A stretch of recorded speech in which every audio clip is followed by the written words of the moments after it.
नमस्कार मित्रों, क्या आपकी शादी में बार बार रुकावट आ रही है? रिश्ते बनते बनते टूट जाते हैं, उम्र बढ़ रही है लेकिन विवाह नहीं हो पा रहा है। तो हो सकता है कि आपकी कुंडली में कुछ ऐसे ग्रह योग हों जो विवाह में देरी कर रहे हो। आज के इस वीडियो में हम इसी बात को विस्तार से समझेंगे कि शादी में देरी आखिर क्यों होती है, कौन से ग्रह इसके पीछे जिम्मेदार होते हैं और क्या देर से शादी होना हमेशा अशुभ होता है। वीडियो को अंत तक जरूर देखिए, क्योंकि कई बार देर से होने वाली शादी सबसे सफल शादी साबित होती है। ज्योतिष में विवाह मुख्य रूप से 3 चीजों से देखा जाता है। पहला 7th हाउस, सप्तम भाव। दूसरा 7th हाउस का लॉर्ड यानी सप्तमेश, और तीसरा शुक्र और गुरु। सप्तम भाव यानी कुंडली का 7वां घर विवाह और जीवन साथी का मुख्य भाव माना जाता है। यदि यह भाव पाप ग्रहों से पीड़ित हो, पाप ग्रह मतलब राहु, केतु, शनि, इन ग्रहों से पीड़ित हो तो विवाह में बाधाएं आने लगती। अब हम बात करते हैं 7th हाउस के लॉर्ड की यानी सप्तमेश की। सप्तम भाव का स्वामी 7th हाउस का लॉर्ड यदि 6ठे, 8वें या 12वें भाव में चला जाए तो विवाह में देरी देखने को मिलती है, क्योंकि 6ठा, 8वां और 12वां स्थान जो है वो कुंडली का सबसे खराब स्थान माना जाता है। जैसे पहला, 5वां और 9वां अच्छा स्थान होता है, वैसे ही 6ठा, 8वां और 12वां स्थान खराब माना जाता है। यदि सप्तमेश पर शनि, राहु या केतु का प्रभाव हो तो रिश्ते बनने में समय लगता है। अब बात करते हैं विवाह के मुख्य कारक ग्रहों की। पुरुष की कुंडली में शुक्र और स्त्री की कुंडली में गुरु विवाह सुख के मुख्य कारक माने जाते हैं। यदि ये ग्रह कमजोर हो, अस्त हो या पाप ग्रहों से ग्रसित हो तो विवाह में बाधाएं आती ही आती। अब जानते हैं शादी में देरी करवाने वाले मुख्य ग्रह कौन से हैं। सबसे पहला ग्रह है शनि। शनि को देरी करने वाला ग्रह माना जाता है क्योंकि शनि की गति बहुत धीमी होती है और शनि का प्रभाव व्यक्ति पर काफी अधिक देर तक रहता है। शनि हर चीज को धीरे धीरे देता है, लेकिन स्टेबिलिटी के साथ देता है, स्थायित्व के साथ देता है। यदि शनि सप्तम भाव में हो या सप्तमेश पर दृष्टि डाल रहा हो या शुक्र के साथ बैठा हो तो फिर व्यक्ति की शादी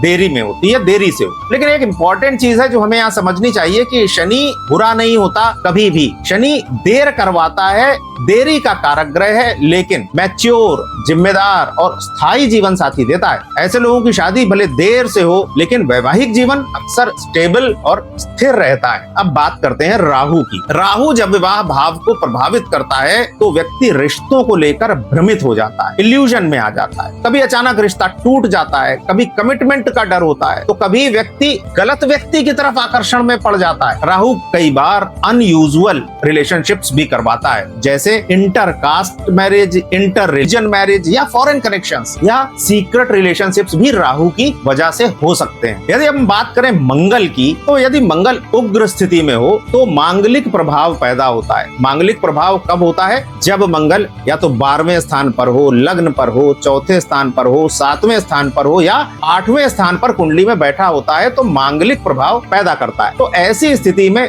गुस्सा, ईगो, जल्दबाजी, आपसी टकराव विवाह को देर तक रोक सकते हैं। कई बार रिश्ते तय होकर भी टूट जाते हैं। तो मुख्यतः ये 2 ग्रह हो गए। अब तीसरा ग्रह जिसके बारे में जनरली बात नहीं की जाती वह ग्रह है सूर्य। यदि सूर्य विवाह भाव पर अधिक प्रभाव डाल रहा हो तो व्यक्ति बहुत सेल्फ सेंटर्ड हो जाता है, उसे परफेक्ट पार्टनर चाहिए होता है और इसी परफेक्शन की तलाश में उम्र निकलने लगती। और सूर्य वैसे भी, सूर्य को अग्नि का कारक ग्रह बोलते हैं और सूर्य विच्छेदन का भी कारक ग्रह माना जाता है यदि सप्तम भाव में बैठा हो। अब बात करते हैं कुछ विशेष योगों की जो शादी में देरी करवाते हैं। यदि शुक्र और शनि साथ में बैठे हो तो प्रेम जीवन में निराशा या देरी देखने को मिलती है। व्यक्ति इमोशनली बहुत कॉशियस हो जाता है। यदि सप्तमेश 6ठे, 8वें या 12वें भाव में हो तो विवाह में संघर्ष और डिले आता ही आता है। यदि राहु केतु सप्तम भाव को प्रभाव करें तो रिश्ते अचानक बनते और टूटते हैं। यदि शुक्र अस्त हो जाए तो विवाह सुख डेफिनेटली प्रभावित हो सकता है। लेकिन जो सबसे महत्वपूर्ण प्रश्न है वो यह है, क्या देर से शादी होना हमेशा अशुभ होता है? मैं ऐसा नहीं मानता। कई बार प्रकृति व्यक्ति को